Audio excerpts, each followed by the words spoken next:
Olá, sejam todos bem-vindos ao segundo bimestre da nossa disciplina. Então, a partir de hoje, nós terminamos o conteúdo da farmacocinética e nós damos início à nova fase dos nossos estudos, que nós chamamos de farmacodinâmica. Pode ser farmacodinâmica ou farmacodinâmica. Então, a farmacodinâmica é o momento em que nós vamos apresentar para vocês o mecanismo geral de ação dos fármacos, ou princípios gerais da ação dos fármacos. Então, a farmacodinâmica, ela vai estudar basicamente como é que os medicamentos atuam no nosso organismo, como eles promovem o seu efeito, qual é o seu mecanismo de ação. Então, trouxe algumas definições aqui para vocês. As reações envolvidas diretamente nas ações farmacológicas e seus efeitos denominam-se de processos farmacodinâmicos. Isso de acordo com Almeida e Cruciol. De acordo com Goodman-Gilman, é o estudo dos efeitos bioquímicos e fisiológicos das drogas e seus mecanismos de ação. Estuda também a inter-relação da concentração de uma droga e a estrutura-alvo, bem como o respectivo mecanismo de ação. Então, veja que todas elas traz a sequência de palavras mecanismo de ação. Então, é o momento que nós estudamos como é que os fármacos atuam no nosso organismo. Então, vamos rever aqui a farmacocinética. Nós estudamos na introdução vias de administração, formas farmacêuticas, a necessidade das formas farmacêuticas sólidas estarem dissolvidas no líquido para iniciar a farmacocinética. A farmacocinética é composta de 4 etapas: a absorção, distribuição, metabolismo ou biotransformação e a última etapa, excreção e eliminação. Então, a farmacocinética é, na verdade, como o nosso organismo recebe esse fármaco, o que o nosso organismo faz com esse fármaco? Absorve, distribui, metaboliza e elimina. Na farmacodinâmica, nós vamos estudar o mecanismo de ação dos fármacos, com consequência os seus efeitos promovidos e o local de ação. O local de ação também é chamado de biofase. Na farmacodinâmica, é o fármaco, como é que o fármaco atua no nosso organismo. Então, nós temos aqui essa representação. Como se fosse o indivíduo necessitando de um medicamento. A farmacocinética é o nosso organismo atuando no fármaco. A farmacodinâmica é o fármaco atuando no nosso organismo. Então, aqui, uma introduçãozinha para vocês. Os fármacos, eles vão atuar em locais específicos da célula, pelo menos a sua grande maioria, em locais que nós chamamos de receptores farmacológicos. Então, nós temos aqui medicamento, um analgésico, na forma sólida. Primeira coisa que precisa fazer é desintegração e dissolução. Esse fármaco vai ser absorvido, vai ser distribuído, e antes de ser metabolizado e eliminado, ele tem que achar o seu local de ação.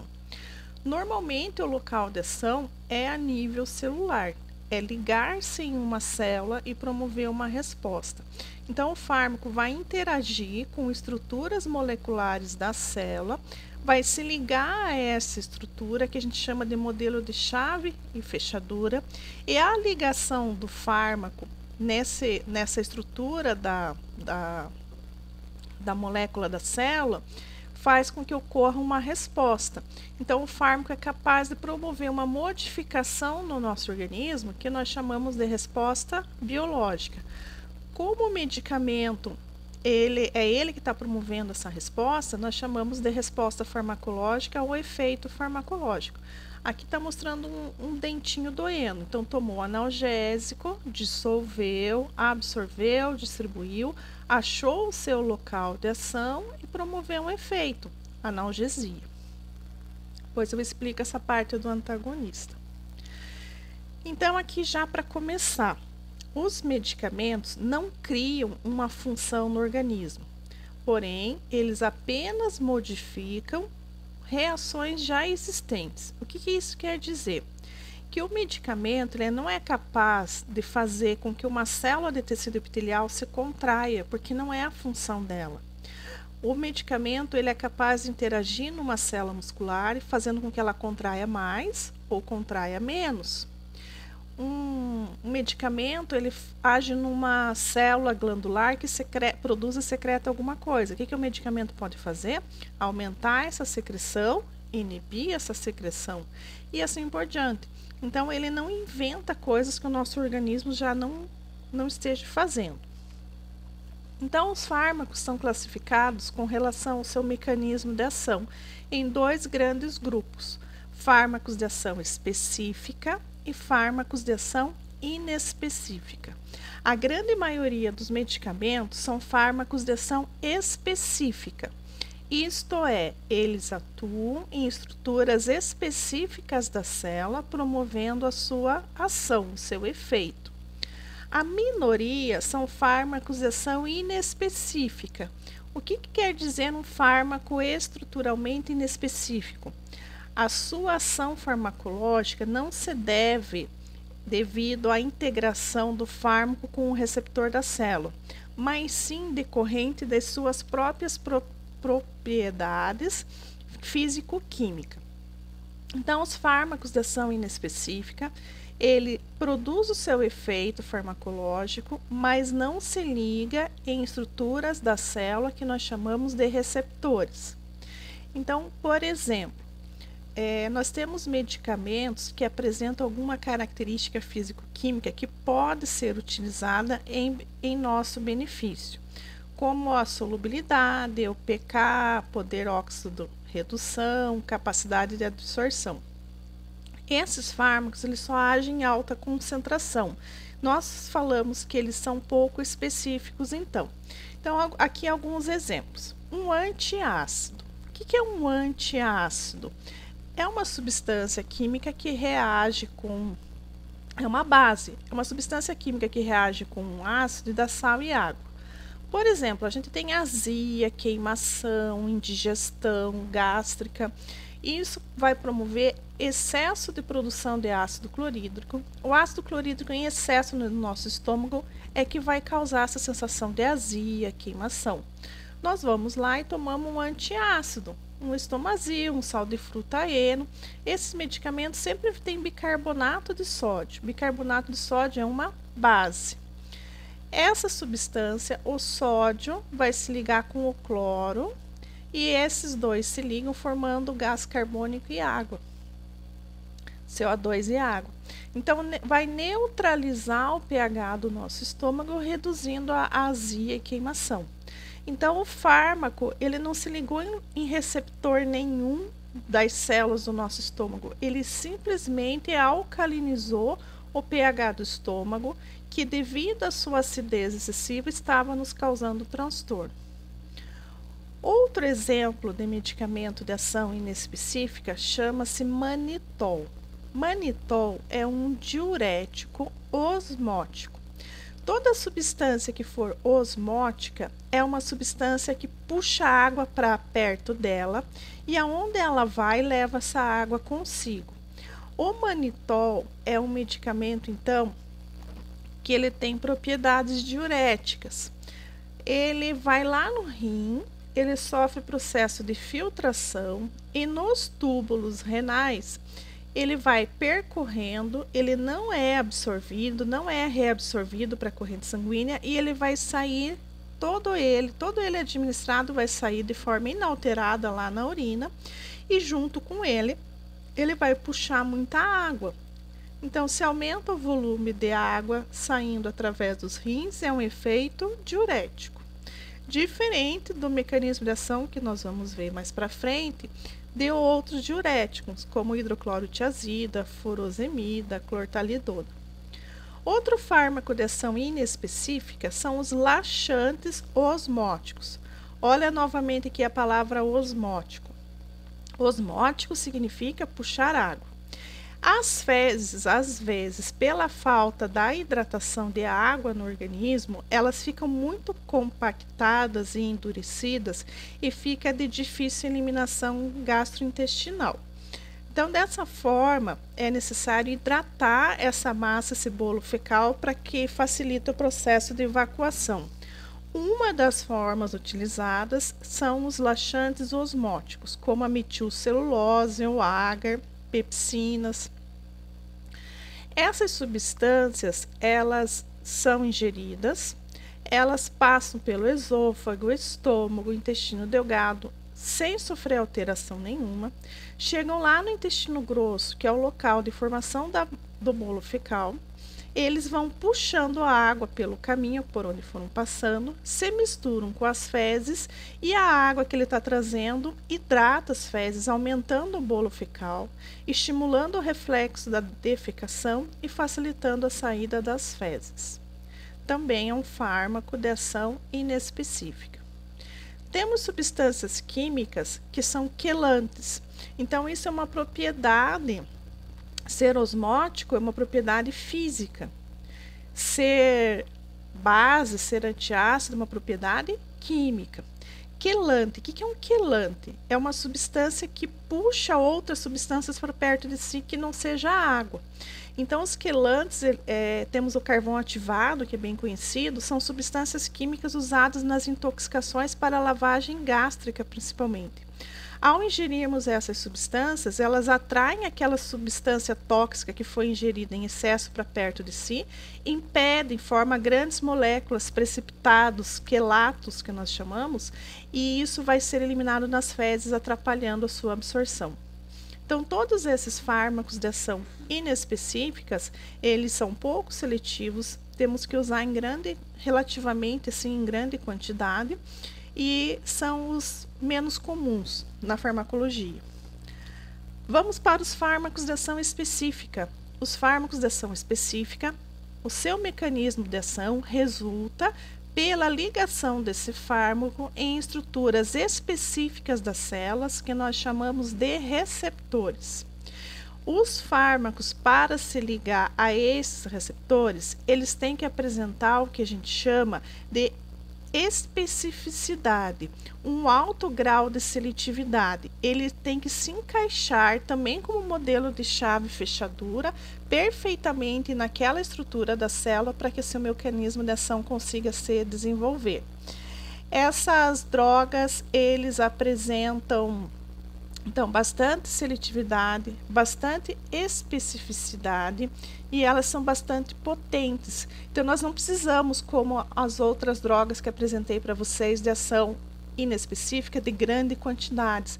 Pequeníssimas quantidades dessas substâncias já podem promover grandes efeitos no nosso organismo. Então nós falamos que elas apresentam alta potência. Então, são drogas que atuam até em concentrações pequenas, que está faltando ali. Especificidade biológica. Às vezes, um medicamento encontra sua estrutura receptiva em vários tecidos. É o mesmo receptor, mas que se apresenta em tecidos diferentes. Sendo o mesmo receptor, teoricamente, eles teriam que se ligar de forma igual em todos os receptores de todos os tecidos. Porém, na prática, não é assim que acontece. Nós podemos ter, por exemplo, a adrenalina, que é uma substância endógena do nosso organismo. Endógena é aquela substância produzida pelo nosso organismo. Exógena são as substâncias que vêm de fora. Então, a adrenalina tem receptor em várias partes do nosso organismo. Na musculatura lisa da parede de bronquíolos, na musculatura lisa da parede de vasos, no músculo cardíaco, no músculo estriado esquelético. Mas se a gente administra adrenalina, ela prefere muito ir diretamente para o músculo cardíaco. E ela não gosta de ir tanto no músculo estriado esquelético. Então, nós chamamos isso de especificidade biológica. Exemplos de fármacos de ação específica é a maioria deles. Então, a morfina, nafazolina, vasoconstritores, fenilefrina. Então, nós vamos ver esses fármacos para frente. Esses fármacos, eles apresentam uma especificidade tão grande que nós chamamos, existe uma situação que é da química, que nós chamamos de estereoisomerismo. Vou pegar aqui. O que é o estereoisomerismo?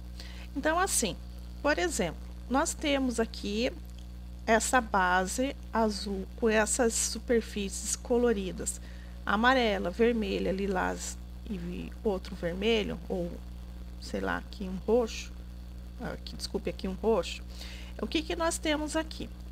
Nós temos uma representação de um receptor.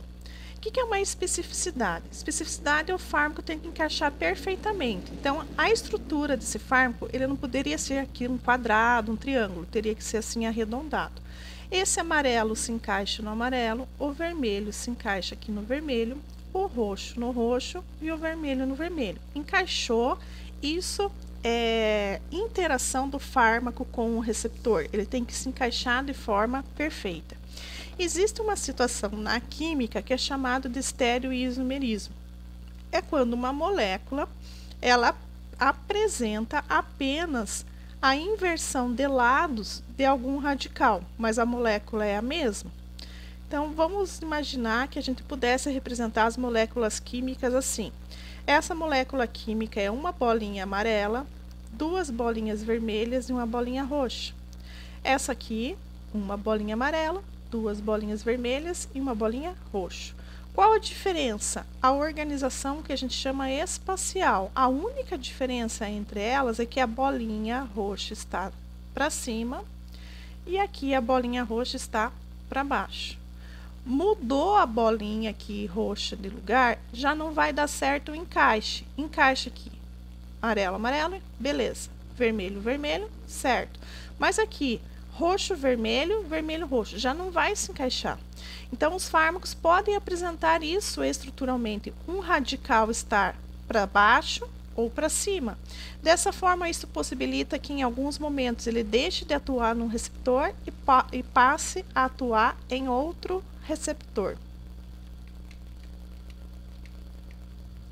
Isso que eu chamo de especificidade química e estereoisomerismo. Existe um medicamento que é o propoxifeno.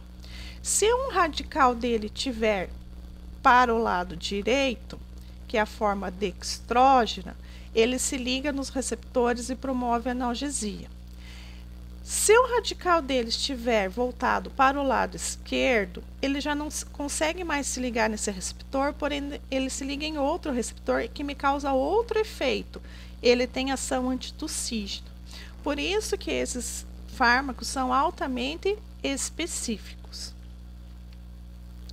Então, vamos explicar mais detalhadamente o que são receptores. Então, receptores são estruturas moleculares altamente especializadas que no nosso organismo têm como função ser ligados por substâncias produzidas pelo nosso organismo, por substâncias endógenas, como hormônios, neurotransmissores, mediadores da resposta inflamatória. A ligação dessas substâncias químicas endógenas causa e propicia em nós funções fisiológicas. Porém, esses receptores podem ser, vamos dizer assim, enganados pelos fármacos. O receptor acha que está recebendo informação de uma coisa de dentro do organismo, mas é um medicamento que veio de fora.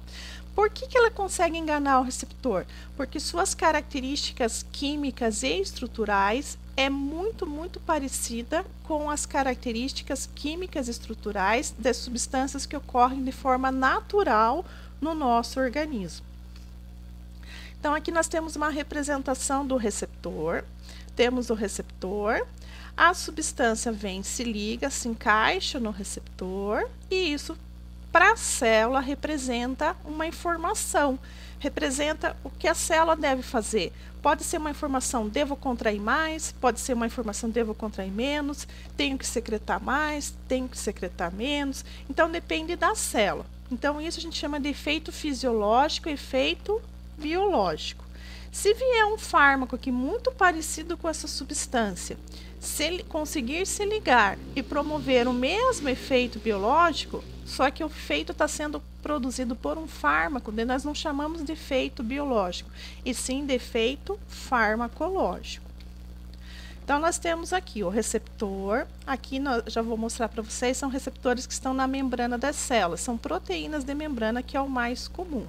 Então, ó, ligantes endógenos, a substância vem aqui, se liga e promove, passa uma informação para a célula, faça tal coisa, produza tal proteína, secrete tal coisa que você já é habitualmente já secreta, mas secrete com mais intensidade, contraia, relaxe, depende da função da célula. Vem um fármaco, olha, ele não é igual. mas ele é muito parecido. Ele tem afinidade pelo receptor e tem características complementares ao receptor. Ele se encaixa perfeitamente no mesmo receptor daquela substância endógena e vai promover o mesmo efeito, não vai inventar outro efeito, é o mesmo efeito. Se esse receptor, quando estimulado, faz com que uma célula muscular se contraia, esse fármaco, quando se liga aqui, promove contração muscular. Então, quando um fármaco imita a ação de uma outra substância endógena, nós chamamos isso de efeito agonista, em que o fármaco imita a ação de uma substância endógena. Então, os receptores aonde eles se encontram, os receptores mais comuns estão na superfície de membrana.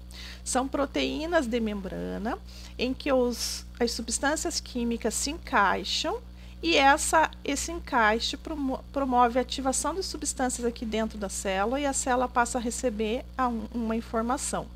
Existem receptores no citoplasma e receptores no núcleo. Quando um fármaco, uma substância endógena, tem receptor no citoplasma, no núcleo, tem que atravessar a membrana da célula, tem que ser capaz de atravessar aqui para se ligar lá dentro do citoplasma ou do núcleo. Então, aqui, receptores de membrana, aqui na superfície de membrana, são moléculas que não entram na célula. Aqui dentro temos receptores no citoplasma, veja que tem que se encaixar, e aqui receptores no núcleo. Então, aqui representando um receptor de membrana, uma molécula sinalizadora, se liga aqui. Está dizendo aqui lipofóbica, que é hidrossolúvel. Sempre as coisas hidrossolúveis têm mais dificuldade de atravessar a membrana. Então, normalmente, as substâncias hidrossolúveis têm receptor na membrana. Substâncias lipossolúveis ou lipofílicas conseguem facilmente atravessar a membrana da célula e se encaixar nos seus receptores intracelulares. Então, a substância se liga, complexo receptor ligante, desencadeia a resposta intracelular. Então, aonde estão os receptores? Nas células. Receptores de membrana, de citoplasma e de núcleo. Vale a pena nós diferenciarmos aqui receptores de aceptores. Nós vimos na fase de distribuição que os fármacos se ligam à proteína do plasma e ficam sendo transportados, ficam como uma fração reserva do fármaco na fase de distribuição. Quando um fármaco se liga a uma estrutura do nosso organismo, mas não promove nada de resposta farmacológica, resposta biológica, nós chamamos que o fármaco se ligou a um aceptor. Então, aceptores são componentes orgânicos onde as drogas se ligam, mas não desencadeiam respostas fisiológicas, que no caso seriam respostas farmacológicas. Por exemplo, na fase de distribuição, a ligação dos fármacos a proteínas do plasma.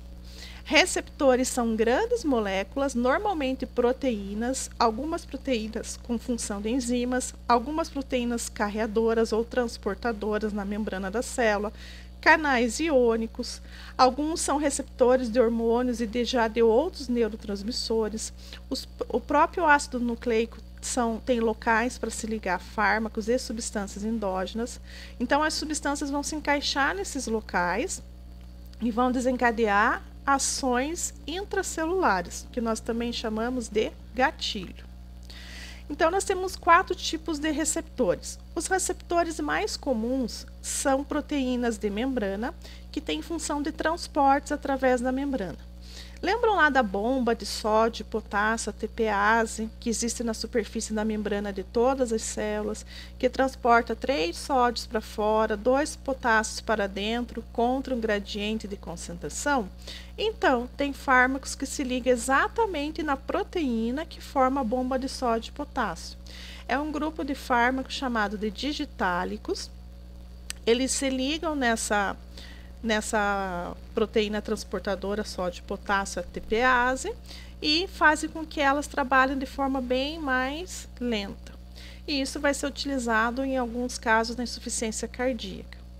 Tem fármacos que atuam em canais iônicos. Lembra o que é um canal iônico? Canal de sódio, canal de potássio, canal voltagem dependente, canal do tipo ligante. Então, esses canais também são locais de ação de fármacos. Por exemplo, tem os canais de cálcio, que podem ser fechados por medicamentos, como a anifedipina, e quando esses canais de cálcio não se abrem, não entra cálcio na célula. A célula muscular lisa precisa desse cálcio para contrair, ela acaba entrando em relaxamento. Então, ele propicia relaxamento da musculatura lisa da parede de vasos sanguíneos, causando vasodilatação. E existe também a ação dos fármacos nas enzimas do nosso organismo. As enzimas podem ser inativadas ou inibidas por drogas. Existe uma enzima muito conhecida de vocês, chamada de acetilcolinesterase. É a enzima que degrada acetilcolina na fenda sináptica da placa motora da junção neuromuscular. Pois bem, a acetilcolinesterase pode ser inibida por fármacos. Na verdade, acaba sendo uma inibição muito severa, causando efeitos toxicológicos. Então, alguns compostos inseticidas organofosforados se ligam na acetilcolinesterase, inibindo-a, e dessa forma o organismo não tem como destruir a acetilcolina naturalmente produzida. O organismo vai ficar cheio de acetilcolina e isso não é bom, porque entra em predomínio o sistema nervoso parasimpático. Lembram da ação do parasimpático nos brônquios? Broncoconstrição, a pessoa vai apresentar dificuldade respiratória. No coração, bradicardia. Muita acetilcolina no coração leva a parada cardíaca. Agora eu vou apresentar especificamente os tipos de receptores. Temos o receptor do tipo 1, que é um canal iônico. Então aqui, ó, na membrana da célula, temos uma proteína que existe dois tipos de canal iônico, voltagem dependente e ligante. Quando uma substância, um neurotransmissor, um hormônio, que aqui está chamando de molécula sinalizadora, se liga bem naquele lugarzinho, abre o canal e algum íon entra ou sai. Então, o fármaco também pode fazer isso, se ligar num canal tipo ligante e promover a abertura do canal e algum íon entrar ou sair. Isso vai interferir com a célula, se ela vai ficar mais negativa, mais positiva, e isso pode estimulá-la ou inibi-la. Então, receptores do tipo 1 canal iônico são proteínas de membrana que apresentam um local de ligação ao fármaco, geralmente no domínio extracelular. O que é domínio extracelular? Na parte do canal que está voltada para fora, não é aqui dentro que o fármaco tem que se ligar. Tipicamente, esses são os receptores nos quais os neurotransmissores rápidos agem. A maioria dos neurotransmissores, noradrenalina, acetilcolina, serotonina, atuam nesse tipo de receptor. Por exemplo, existe um receptor, um neurotransmissor chamado de GABA, que vem aqui no seu receptorzinho, abre e faz entrar cloro. É um neurotransmissor do tipo inibitório. Pois bem, existe um grupo de fármacos bem famosos que são os benzodiazepínicos. A droga padrão dos benzodiazepínicos é o diazepam. O diazepam vem nesse canal, se liga e faz a mesma coisa que a nossa substância química natural faz entrar cloro na célula e a célula fica negativa. Se isso ocorrer nos nossos neurônios, no local que regula o nosso sono e vigília, vai fazer com que essa região fique muito inibida e a gente vai ter sono. Por isso que são usados no tratamento da insônia. Então aqui nós temos três tipos, que na verdade são os três tipos de proteínas transportadoras que fazem o transporte de íons na membrana. Regulado por ligante, que é esse aqui, tipo ligante. Regulado por voltagem dependente, os fármacos também podem abrir esses canais. E regulados por segundo mensageiros.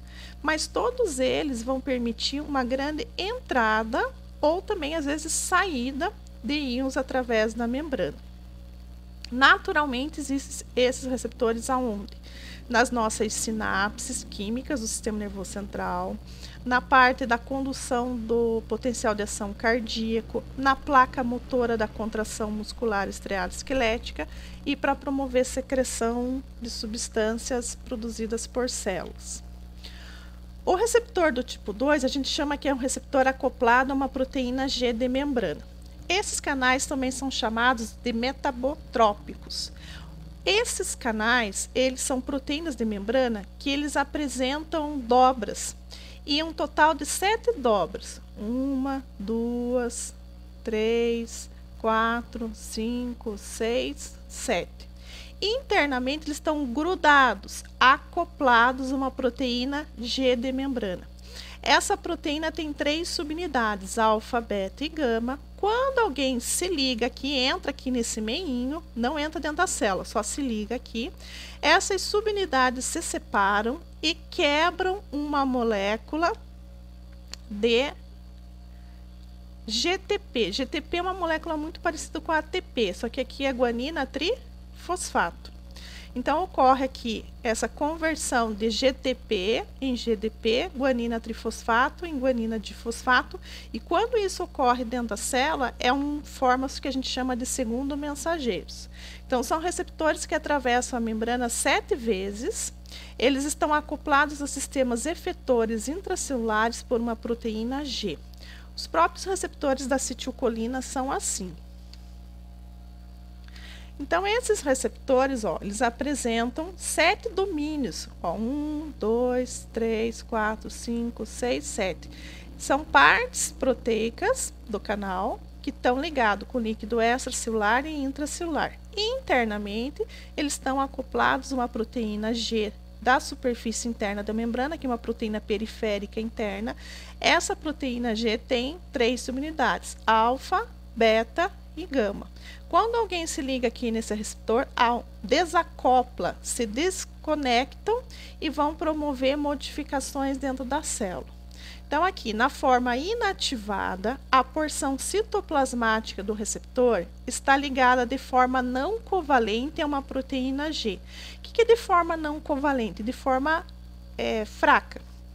No processo de ativação, a subunidade alfa troca a guanina difosfato por guanina trifosfato e dissocia-se, ficando livre. Então, na verdade, é doado um fosfato para a guanina difosfato, ela fica com 3. O fosfato é da onde? Da proteína G.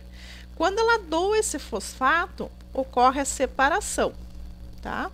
As subunidades alfa, beta e gama passam a circular no citoplasma e podem interagir com muitas substâncias que nós chamamos efetoras e forma os segundos mensageiros. Segundo mensageiro bem famoso, já estou apresentando para vocês, que a gente vai acabar utilizando também mais tarde. A adenilciclase, fosfolipase C, e eles podem, de forma indireta, abrir canais iônicos e ativar outras proteínas. Quando que vai parar a ação? Quando ocorre a quebra, hidrólise do GTP em GDP por uma outra enzima, fazendo com que essas subunidades se unam novamente. Então, atualmente já foi identificado um grande número de isoformas. Isoformas são coisas parecidas. Nós temos proteína G estimuladora, que a gente chama GS, desculpe aqui, GS, proteína G inibitória. O que é S de estimulatória e S de inibitória? Às vezes o fármaco se liga num receptor G, a resposta é excitatória. O mesmo fármaco pode promover em outro tecido efeito inibitório. O fármaco é o mesmo, o receptor é o mesmo. O que está diferente? Internamente, o segundo mensageiro que é formado. E temos ainda a formação de segundo mensageiros, como diacilglicerol, trifosfato de inositol e assim por diante. Tá? Receptor do tipo 3 é um receptor específico ligado internamente a um grupo de proteínas que nós chamamos de quinases. Eles são formados por estruturas externas e internas da membrana. O fármaco ou a substância endógena se liga aqui externamente e vai ocorrer fosforilação aqui internamente. A molécula da insulina apresenta um receptor assim e a molécula do GH, hormônio do crescimento. Então, aqui é um canal do tipo ligado à quinase, do tipo 3. Quando ninguém está ligado, ele fica inativo. Quando vem alguém e se liga, ele acaba ativando e ocorrendo fosforilações. Reações de fosforilação é quando alguém ganha radical fosfato e isso vai formar na célula segundo mensageiros. E ainda nós temos o receptor do tipo 4, que estão no citoplasma, no núcleo. Todas as substâncias que têm seus receptores no citoplasma e no núcleo são substâncias lipossolúveis que atravessam facilmente a membrana, tanto se for hormônio como se for medicamento. Então, aqui a molécula sinalizadora, o fármaco ou a substância endógena, atravessa a membrana, pode se ligar no citoplasma e ser transportado até o núcleo, ou vir diretamente aqui no núcleo. Então, o termo receptor nuclear é um tanto incorreto, visto que alguns se localizam, na verdade, no citoplasma e migram e caminham para o compartimento intranuclear na presença desse ligante. Nós temos vários receptores de hormônios endógenos nossos, como os receptores dos hormônios sexuais, da aldosterona, do cortisol, vitamina D, e de fármacos, principalmente os antineoplásicos. Então, aqui os 4 tipos básicos de receptores. Receptores do tipo 1 abrem canais iônicos e ionotrópicos. A entrada ou saída desses íons vão provocar ou hiperpolarização ou despolarização. Hiperpolarização é efeito negativo, despolarização é efeito excitatório, positivo. O do tipo 2, metabotrópicos, são ligados à proteína G de membrana. Também existe proteína G excitatória, proteína G inibitória. Vai ocorrer formação de segundos mensageiros e, dependendo do segundo mensageiro que for formado, vai ter resposta excitatória ou inibitória. Grupo 3 de receptores ligado às quinases, vai ocorrer fosforilação de proteínas aqui internamente e vai ocorrer principalmente mudança no núcleo da célula, promovendo um efeito, normalmente excitatório. E aqui os nucleares também estimulam a produção de novas proteínas, a síntese proteica, a tradução do DNA e RNA. Então, aqui, ó, molécula sinalizadora liga-se à proteína receptora, pode ser na membrana, no citoplasma, no núcleo. Essas sinalizações vão ativar moléculas internas da célula, que vão ativar em locais-alvo, e nós vamos ter uma resposta. Então, para terminar essa parte inicial, lembrando aqui que as drogas não criam efeitos fisiológicos, apenas modulam os que já existem, alterando a fisiologia celular.